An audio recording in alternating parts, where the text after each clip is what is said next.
is a good mic. Boom. Here we go. I was ready to go. I pressed go live, and then it says camera not found. Camera not found. And I'm like, oh, my thing is on. I was like, what do you mean camera's not found? The camera has to be found. How's the camera not found? And they're like, no, the camera's not found. And so I have to reset the computer. Thankfully, this is a new computer, so it reset pretty quickly. It didn't take that long for it to reset. But I am here. I saw you guys in the chat talking crap about my sandwich. The sandwich is it's a Dunkin' Donuts tomato pesto. I don't know if you guys have heard of that. If you have Dunkin' Donuts where you live, it is a hell of a sandwich, man. It is, for $5. It is probably one of the best sandwiches that I've ever seen in my entire life. Okay, I have to do a couple things real quick. Let's go. Good morning. Good morning. Thank you all 55 people for being here. I need to delete the other stream that I created as a backup for this. Let me delete this real quick so people don't go to that one. Here we go, live. We've got some breaking news to talk about in regards to Elon Musk and in regards to Target earnings that were really not good. So I want to get into Target earnings first because that's the big thing. Target down 13% pre-market. Not a good sort of thing that they showed in comparison to Home Depot and Walmart that kind of, did it out of the park. So let me go into Target earnings really quickly. Here we go. All right, let's watch a little bit of this and then as we get into the market open. Let me know if you guys can't hear this or anything. Here we go. Present, share screen.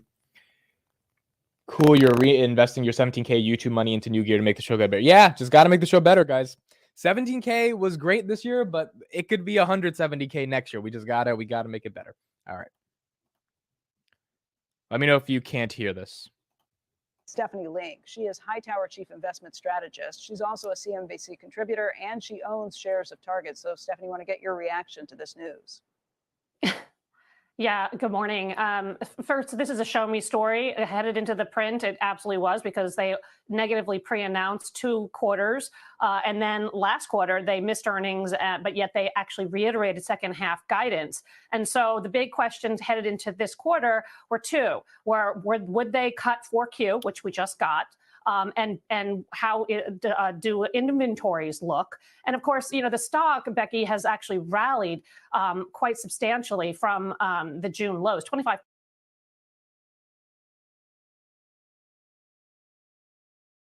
since the June lows, 14% just last week alone. So expectations were they would probably cut. That would be the cleansing event, and then you move on.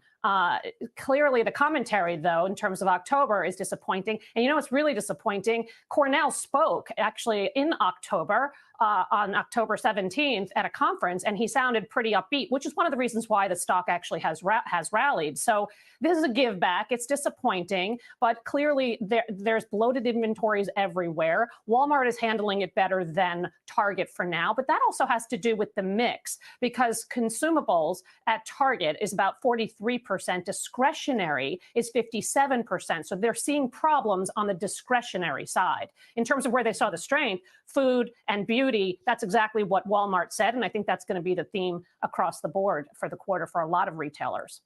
Are you willing to continue to give them grace at a time to rebuild some of these things, or has your patience run thin? Yeah.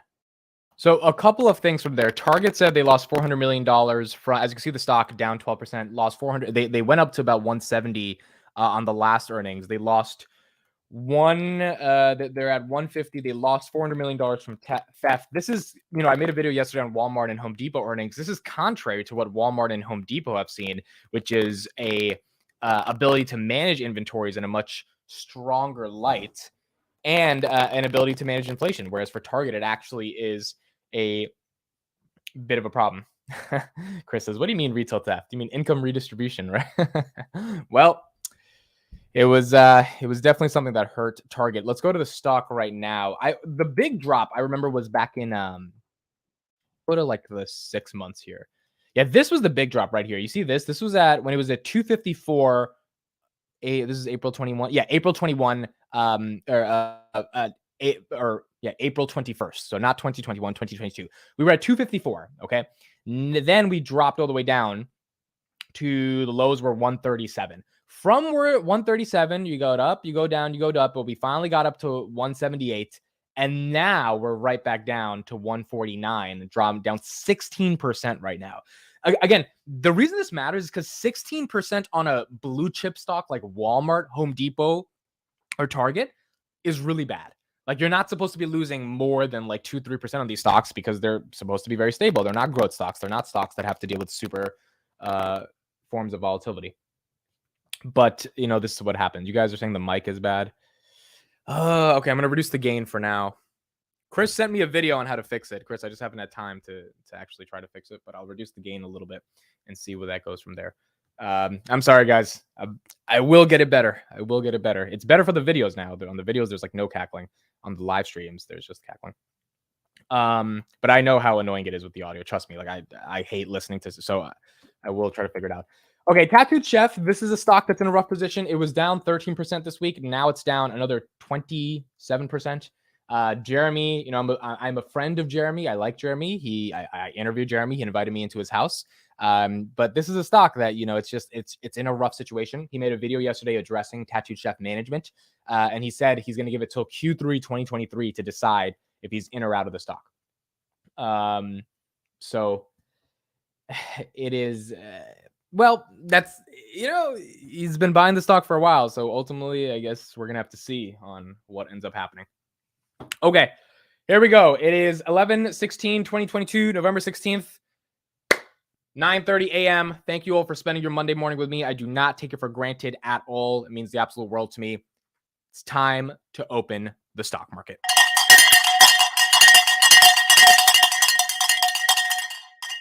Wake your ass up if your ass is not up. Here we go. Let's get into the market. Nubank had pretty phenomenal earnings at $4.08. They have 70 million users in Brazil. I've not done a deep dive on Nubank, but I am going to go a little bit more deeper and try to understand. Amid it's Wednesday. Did I say it's Thursday? Or did I say it's Wednesday? Did I say it's Thursday? Oh, well, it is Wednesday. It is hump day for those who partake in those activities. AMD 73. AMD is making a nice recovery from 54. Obviously, 105 is where it was stabilizing for a couple months, and then it had a precipitous drop to 54. Precipitous is a pretty good word. You know, a segment we should do on this channel, word of the day. Boom, I said it. I'm getting it done. Word of the day. Someone hold me accountable to that.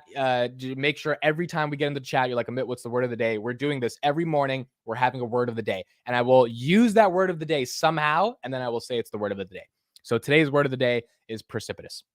Boom. New segment on the channel. Word of the day. 11,254 on the NASDAQ. S&P 396. S&P, I think it touched 400 yesterday. If I'm not incorrect, I think it touched like 401 and it dropped back down. But the fact that it's this close to 400 is pretty good. SoFi 570 was up at 618 yesterday. Palantir 809 down 3%. Enphase 300 down a little bit, but not much. Roku recovering from its lows of 44, 3.58%, but down from 61 yesterday. Netflix above 300. Netflix is staying very solid above 300 right now. Not a buyer of Netflix. I am a buyer of Tesla, and I would love to get a little bit more Tesla in the 180s. We got Tesla at 190 down. Tom just did an interview with Dan Ives, who's a Tesla bull on his channel, and he analyzed a lot of different things about what's going on with Twitter. So that was a pretty decent interview as well. Google at 98, Snapchat 1154, Upstart at 20, Airbnb at 105. Also, a new episode of Daily Cowbell is coming back today. Tom wasn't feeling too well the past couple of days. He's a bit sick. So you guys will see a new episode today. Okay, Amit, the audio is fine now. The gain reduction worked. I would write down the current gain level and keep it at this point. Okay. The current gain level. Okay, hold on. I got it. I'm going to take a picture just to make sure. Perfect. Okay, boom. I got it. I watched that Jeremy video yesterday. He's down more cash than I have. Yeah, like the Jeremy video, it's, you know, when I saw that video, at the end of the day, here's the case. If he messed up on Tattooed Chef and he messed up, he's just going to have to own it and move on. I don't think his YouTube career is over, as people are saying. Like, you can mess up on a stock and move on. I mean, if you have an audience that cares about you.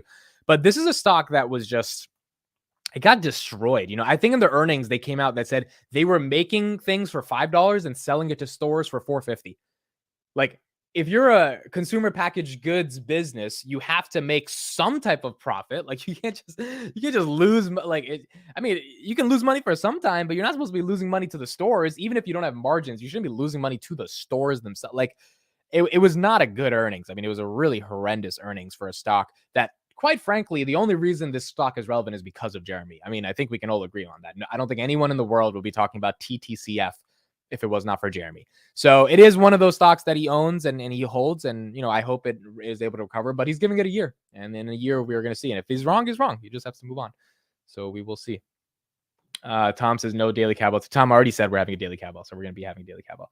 Amit, audio is great now. Listen to Chris, write down gain. Got it. We canceled the show forever for being too good. Okay. What else? So yes, daily cowbell will be out today. We talked about Ukraine. We talked about Elon. Oh, so here we go. Thinking about Elon. So Elon Musk is launching Twitter 2.0. Okay. This is a really interesting thing right now. As you can see, Twitter 2.0 is trending right now. I'm pulling it up right now so you guys can see. This is the most dramatic effort Elon Musk has had in terms of getting engineers to really dive deep into what's going on Twitter. So let's open up this Forbes article so you guys can see what I'm talking about. When I saw this morning, it was incredibly interesting around what he was saying. Miyoko, good morning. Amit, do you use StreamYard to go live? Yes, Gabe, I use StreamYard to go live. However, maybe I should use OBS because I have a new computer and I think it'll crash less. Last time I used OBS, it was on my laptop, which I could understand why it crashed. But for now, it is StreamYard. Okay.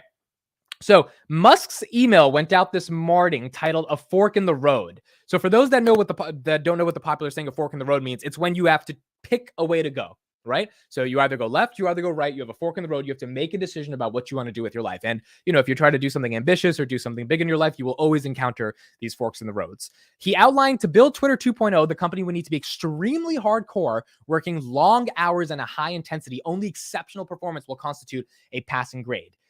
Which is raising the bar. He says, if you are sure that you want to be part of the new Twitter, please click yes on the link below. Whatever decision you make, thank you for your efforts to make Twitter successful. Meaning if you do not want to continue with Twitter, he's giving an open invitation to every engineer to leave and get 3 months of severance if you do not click that button. It's kind of like the blue pill, red pill. It's like, do you want to be on this journey or do you not want to be on this journey? Do you want to do this or do you not want to do this? And that is the discussion that Elon Musk is ultimately giving. The email landed following mass layoffs to Twitter's over 7,000 staff, as well as many resignations, most recently including the company's privacy, security, and trust leadership. One engineer was also fired by Musk over Twitter, though the CEO had deleted his tweet telling the staffer they were gone. And obviously, it's been created a little bit of a toxic culture in terms of the world of Twitter, because, you know, when you're saying, hey, either you work really hard or you're gone, that can be toxic, given what Twitter used to be.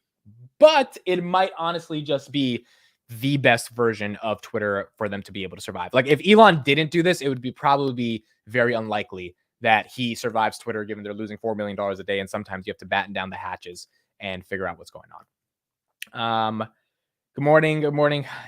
Like he's explaining fork in the road. Do you guys see Twitter re-IPOing in the future? That's an interesting question. Let us know in the chat. That's a good question. Do you see Twitter re-IPOing in the future? I personally do, but I don't think, I mean, if it would happen, it would have to be at least 2x the valuation, right? So to some extent, right? It would have to be at least like $100 billion as well. Also, I forgot to announce. Oh man, I forgot how I didn't put this in the title. Donald Trump is running for president in 2024. Woo! With everything going on, I was like, wait a second, Trump is running again for president. How does that affect stocks? Well, here's the one thing I'm bullish on: media companies. Media companies are absolutely going to be, they're going to love this because they're going to cover the crap out of Trump and they're going to be able to get more ratings if Trump is going to be able to put up the ratings that he did before. But yeah, that is also happening. All right, let's get into some FTX news. Let's follow on this saga. FTX collapse, just a harbinger of things to come. Let's going forward. I'm sure that we can talk about more than just crypto, Kyle, but I know you have some thoughts about what's transpired in the past couple of weeks, so take it away. Well, I've stayed quiet on crypto all along, Joe, but I think that what we're seeing here is just the beginning of the unraveling of the whole idea that there is a better currency out there than the hegemonic positions of the world. And I think what happened at FTX, I think is again just a harbinger of things to come. You see that there are going to be many others that file for bankruptcy. And, you know, I heard the CFTC chair talk about regulation. And, you know, one of the things that you have to think about is when you regulate something, you almost add legitimacy to what you're regulating. I think the law enforcement officials should be diving in head first to the fraud and to what's happening to U.S. investors here. But as you know, this marketplace is a marketplace of just riverboat gambling and people looking to make 50% a month and kind of move themselves off of one of the, let's say, best currencies in the world, the U.S. dollar, and whether it's a U.S. or G7 currency. There's really no room in the world for any other currency. And I know I'm going to probably endure some attacks here, but it's just the way the world works. The future of Anthony Scaramucci had 30% of exposure to FTX as a result of Skybridge, his company, being purchased by Sam Bank, or some of it being purchased by Sam Bankman-Fried. And so that hurt him as well. He was on Bloomberg talking about kind of what happened. And I mean, the big thing coming from the main crypto enthusiasts is that we need more regulation, and we need, ironically, it's so ironic, right? If you're a crypto fan, you're like anti-government, but like now you're asking for more regulation. Maybe it proves that, wait a second, you actually do need the government for some things. And this anarchist reality of like libertarian money that can't be controlled by the government is probably not the best idea, because like, think about it for a second. Can someone disprove this argument I'm putting up right now? Crypto is supposed to be decentralized, yet the biggest crypto enthusiasts in the world are saying we need regulation. How is that not the stupidest thing you've ever heard before? We need the government to regulate the thing that is supposed to be anti-government. And like, to me, this is what has always like been. Now, granted, I think Bitcoin is going to go to the moon, by the way. I think Bitcoin's going to be fine. I think the dip will get bought as soon as growth stocks come back. Bitcoin's coming back. I personally think it's a buying opportunity, even if I don't want to hold it because I think it's too volatile. Bitcoin's not going anywhere, but the very nature of the argument around crypto is the most idiotic argument on the planet. Let's get regulations to regulate something that is supposed to be anti-regulation because we can't manage ourselves. It makes sense, right? You can't manage yourselves. Maybe that's why you need the government. So I think regulations for the centralized brokers and exchange. Yeah, but regulations in general, it doesn't make sense to me. Why do you have to do any regulations? The whole point of crypto is to be anti-regulation. The whole point is to be decentralized. The whole point of like the fact that Coinbase itself is centralized denies the thesis of a decentralized currency. That is exactly what, what's his name? The Olin podcast, David Friedberg was talking about. And it was a great argument. He was just like, this kind of doesn't make any sense. And there's been no commercial use case for this ever where it was truly decentralized. So, I mean, we will ultimately see what happens. Bitcoin is a commodity. Crypto are mostly security and like often Ponzi's. Yes, that is true. Tom Brady, Golden State getting sued. Really? Hold on. Let me look that up. Tom Brady getting sued. I mean, his lawyers will be able to handle that, but that's crazy, bro. If Tom Brady's getting sued, that is absolutely insane. That's wild. Okay. Might need the Fed to break their hikes before crypto rallies again. I think the Fed is definitely not going to pivot. December 13th, we're going to get new CPI. It seems unlikely the Fed would pivot. Let's go into the S&P right now. But could they decide to slow down after the 75? Maybe, if they can get to 50. But, it touched 402 yesterday on the S&P. But we're going to see. Yeah, I didn't even notice. Look at this. Yesterday, we touched 402. We broke the 400s. Now, 400s is major resistance for the S&P right now. But if we're able to somehow pull through this and get a Santa Claus rally, the end of the year could be very nice. And it could be an ending to a year that was pretty bad. 2023, there's two camps. Either it's bad or it's okay. And we're going to see what happens. Cathie Wood also did a new interview as well. Amit, what's your definition of a pivot? My definition of a pivot is either start doing 50 or 25 very aggressively or just stop raising altogether. That is a pivot to me. I think 50 is not really a pivot. It's like a smaller way of saying we're still hawkish. 75 obviously is very hawkish, but 50 is not like it's not hawkish. It's still there. But we would have to see the Fed reducing rates a little bit more precipitously, word of the day, in order for this to be a legitimate pivot. And again, if inflation in December 13th is good, like it has to be good. Like we have to go from 7.7 to like 7.2, right? If we go to like 7.4, I don't think if it's like 7.1, 7.2, dare I say 6.9? First of all, if it's 6.9, Twitter will have the time of their life.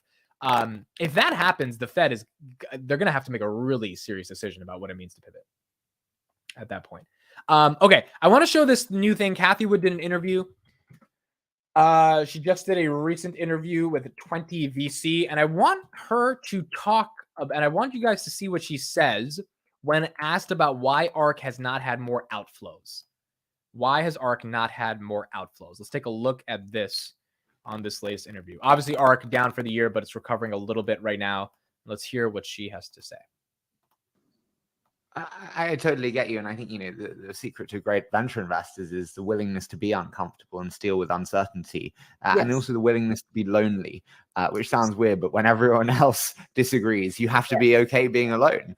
So I do totally get you. The trouble with being alone is that, in your world, not in mine, in venture, like pure venture, old school venture, like there are outflows in your world.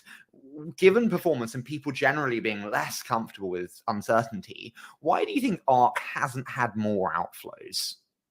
Yes, we've been really gratified by our asset retention. And I think the traditional asset management industry is astonished by it.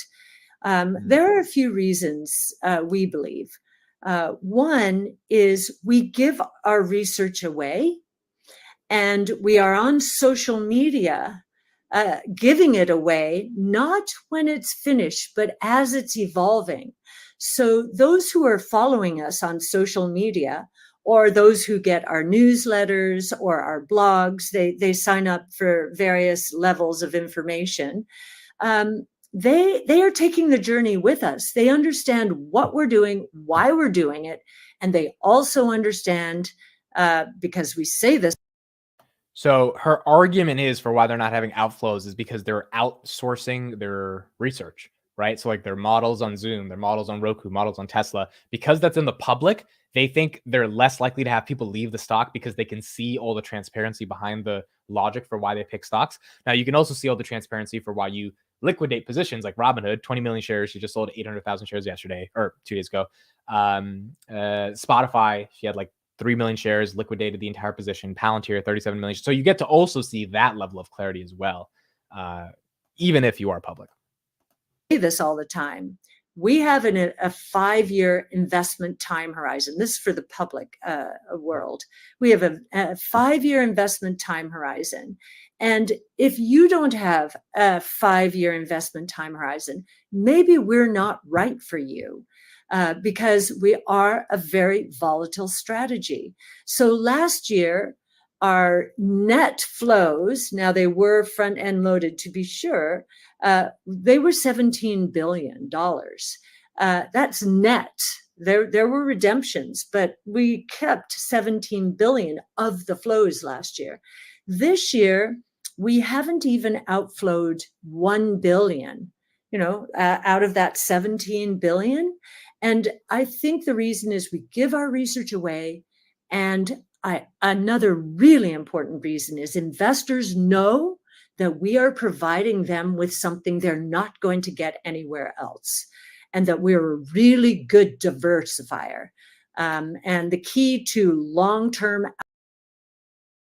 And again, the really good diversification comes from not trusting in the indices, right? Because her whole argument is like Apple, Google, Microsoft, they're not innovative. We need to get into the stocks that are actually innovative, and the stocks that are actually innovative are not the stocks that are, the typical boring stocks that people are speaking about. I want to go to Ken Griffin, the CEO of Citadel, who recently gave an interview with Bloomberg talking about a variety of different things that have just happened. And here, let's have him talk about FTX. Now, Griffin has been a fan of crypto, kind of more of a proponent against it. So let's see what he says. Here's a good question I want to answer real quick. Cash King, is FTX scandal good for Robinhood? Well, the fact that Robinhood is involved in one of the biggest financial frauds in history is not surprising because of the AMC GameStop stuff. But it's just funny because the only reason they're involved is because Sam Bankman-Fried owns 7% of Robinhood, and he paid $450 million for that. So, it's good for Robinhood in the fact that if they allow more trading of crypto, people will go to Robinhood now that FTX is gone, but it's not like it's good for the overall industry. I don't have much time left. but I have to go to one other place, and I can't believe it's taken this long. We've gone this far into the program and nobody's talked about crypto. You and I have had a long-running conversation about cryptocurrencies, and every time you were critical of crypto, remember the time you described it as a jihadist call against the dollar? You were pilloried by the crypto faithful. And of course, when Citadel started a crypto trading business, they celebrated your supposed capitulation. So that's the scene setter for the question, folks. What I want to know from you, Ken, is what do you make of the spectacular collapse of Sam Bankman-Fried's FTX? Well, okay, so big picture, the crypto market cap today is a fraction of what it was when we first started talking about it. So crypto's not. It was 3 trillion. Yeah, I was just about to say it was 3 trillion. Now it's 800 billion. And now it's well under $1 billion. It's like 800 billion, of which a big part of that's stable coins, right? So you really move back into a world of Bitcoin and Ethereum as the two dominant cryptocurrencies, both of which actually happen to be CFTC regulated. Look, FTX is one of these absolute travesties in the history of financial markets. I mean, people will lose billions of dollars collectively. People are going to lose billions of dollars. And that undermines trust in all financial markets. But was the fundamental problem that it was a business built on cryptocurrency to begin with, or that it was a business that wasn't adequately regulated, or that it was a business that the venture capital and other investors who put money into FTX didn't adequately, diligence? What's the fundamental problem? Well, I think the fundamental issue, or was it just fraud? So first of all, that's a really big choice of words to use, and I can't go there at this point in time. What we do know is the balance sheet shows a giant black hole. And there's no doubt that customer assets were used to make investment decisions in favor of FTX's shareholders, which didn't work, at the expense of the customers. That's not permitted in American broker-dealers. You can't just use your customer assets to go engage in proprietary trading. That's a huge no-no. It's a no-no in most parts of the world. It's in most parts of the world. And that's a good no-no, to be clear, too. All right. So FTX. So two things. Number one, you guys are saying audio is low on the video. That's the video itself. My audio is all the way high. So that's the video. That's Bloomberg's fault. Sorry about that. Number two, David Sachs, who was on the head of PayPal back in 2000, he said that when they were 6 months away from going bankrupt, they considered using customer funds, and their lawyers told them, if you even think of dipping into customer funds, again, this is for PayPal, which is a very big punk company today, you will go to prison. So using customer funds is not supposed to be able to get done. And yeah, guys, I don't know about the audio and the video. I increased it the highest it could be, but that's what it is. All right, let's go finish it up. Billions of dollars have been lost here. The confidence, though, of a generation in financial markets has also been shaken. And that's really awful because the 20-some-year-olds to 40-year-olds who are so engaged in crypto, they've got to save for their retirement. And if they don't believe or trust in financial markets, this is a huge problem. They need to own stocks. They need to own corporate debt. They need to partake in our global capital markets. Now, with FTX, there are a few points here that we should talk about. The turf war by American regulators has got to end. It's just preposterous that, without naming the agencies, they all dance around who owns what, and the bottom line is American investors have really gotten hurt here, to the tune of hundreds of billions of dollars in decline in market cap and crypto over the last 2 years. I mean, that really strikes at the entire core or essence of what's investor protection all about. The second is that FTX crosses into a zone that all of us are worried about. On the balance sheet of FTX is a line called Trump lose. And Sam was the second biggest donor to Democratic candidates. I'm going to leave it to everybody else to draw their own conclusions about what you're saying here. Right? Those are really, really ugly facts when you see a fraud of this magnitude having played out, and you find no regulators were there to prevent it. That's a really, really tough story.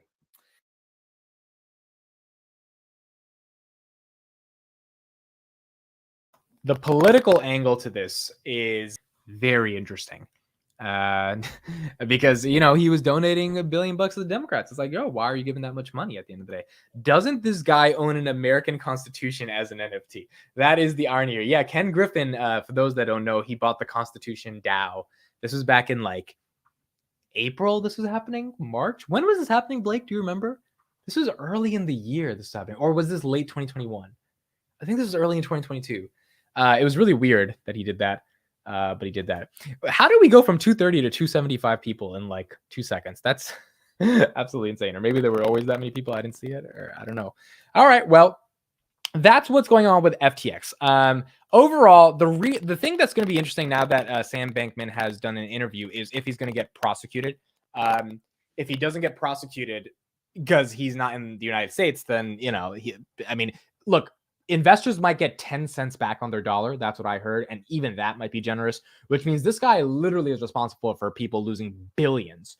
They're going to want some type of justice. And that justice is going to be some type of prison sentence. And if he doesn't go to prison, if he doesn't go to jail, if someone's not held responsible, then that's probably not going to be the best. You guys are saying TTCF again. Let's go there. Down 22%. Yeah, man. Tattoo. All right, put in the chat. Was anyone invested in Tattoo Chef? Be honest. It's okay to be honest. We all have some L's. Was anyone invested in this stock? We had a high of 28 back November. That's how crazy, bro. Tattoo Chef was $28 in November 2020. That's how ridiculous the market was at that time. Like, the only thing that kept up that run was Tesla. Everything else fell back to normal. And now it's at $2.04. It's wild, bro. Wild, wild, wild. Absolutely wild. Aren't the McConnells and other Republicans also in the scandal? IDK, the public is apathetic anyway. Oh, well. Yeah, I mean, you know, the main thing is that we got to see if he actually is going to get prosecuted from the stuff that he's done. Ramnath said lost 44,000 so far. Damn. On Tattooed Chef? Jeez, that's rough. The news on Chef is that their earnings were not good. Their earnings were not good. I was going to buy TTCF until I saw their unappealing and expensive product in person. I bought a small amount because of Jeremy. I never tried the product ever. And so, you know what I was supposed to do at Vegas when I was going to see him? I didn't have the chance, but I was supposed to buy some Tattoo Chef and we were going to eat it together. But we just literally didn't get the chance to do that. Warren Buffett has unveiled a 9% stake in TCM, Taiwan Semiconductors. This is very interesting. You know, I posted an interesting tweet yesterday that got a little bit of a buzz on Twitter, which was, okay, so here's a hypothesis. I want you guys to be able to answer this question. Let me know what you think. Apple right now is a $2.36 trillion company. Okay. If we go to the past, let's go to the max. Warren Buffett bought it in 2016 when it was at $22 and the market cap was roughly $500 billion. Okay. Berkshire Hathaway bought a $500 billion company, not a cheap company, a company that has 4x since then. And Warren Buffett owns about 43% of his portfolio as Apple. And because he believed that Apple had the ability to be able to 4x, right? He made 4 times his money in the past 5 years. Is there a world? Do you see a world in which Berkshire Hathaway buys a new stock that's at roughly the same market cap that will probably be 4 times bigger in the next 5 years? Does anyone want to guess what stock I'm talking about? Anyone want to guess? Because if he were to buy the stock, he would shock the entire investment world, which I think is very possible to do. And that stock is Tesla, Tesla sits at a $596 billion market cap right now. Again, Apple was at $500 billion. Let's call them both the same. Let's call them both $500 billion. If he were to buy it right now, Tesla seems to have way more potential than Apple. Apple 5 years ago, no one knew how crazy it would go, but it did well. The iPhones were really good, right? The Apple Watch, AirPods, whatever. But Tesla could solve climate change. I mean, that is multiple trillions compounded on top of each other, making Elon Musk potentially the first trillionaire ever. If Berkshire Hathaway were to buy Tesla, it would be a very similar move. Tesla's proven, just like Apple was proven. They have a lot of growth left. It's just a question of Berkshire being able to get over the hump and being able to do that. He also bought Snow, and it's down big. Well, I think, didn't they exit Snow? They made their money off Snow. They exited a bunch of times on Snow. I said hypothesis, not hypotenuse, Dex. Munger called Tesla a minor miracle. Now, he wasn't talking about the stock. He was talking about the company itself. But nonetheless, I mean, he did call it a miracle at that point, and that could lead to an argument for why you would want to do it. Realistically, if Tesla executes on everything it's trying to do, it can easily 10x over the next 10 years. Yeah. And it's just a question of if they're able to recognize that at the end of the day. All right. That's pretty much it for me, everybody. Thank you so much all for being here. 168 people of you. Appreciate it. A couple more videos coming out today and a little bit more coverage probably going to be coming on the Elon Musk saga and FTX saga on the Daily Capital that's going to be releasing probably in the next 30 minutes. So it did not exit Snow. Are you sure he didn't exit Snow? It's still on their 13Fs? I could have sworn I saw Snow. They made $250 million off of it and exited. But Chris probably knows because he's more into Snowflake than me. Okay, cool. Thank you everybody so much for listening, watching. I appreciate all of you. I'll see you guys later throughout the day. And check out the Daily Capital. It'll be out in about 30 minutes. We're back after 2 days. Have a great day, everybody. Wednesday. Today's Wednesday, right? We're in the middle of the week. Hump day. All right. Got to make the week as good as we can now that we're in the middle of it. Sharad, you said, Amit, check your Instagram message. It's possibly I've sent something about Palantir. Bet. I'm going to check it. Thanks, Amit. I'm going to go make that sandwich now. All right. Thank you, everybody. See you later. Bye-bye.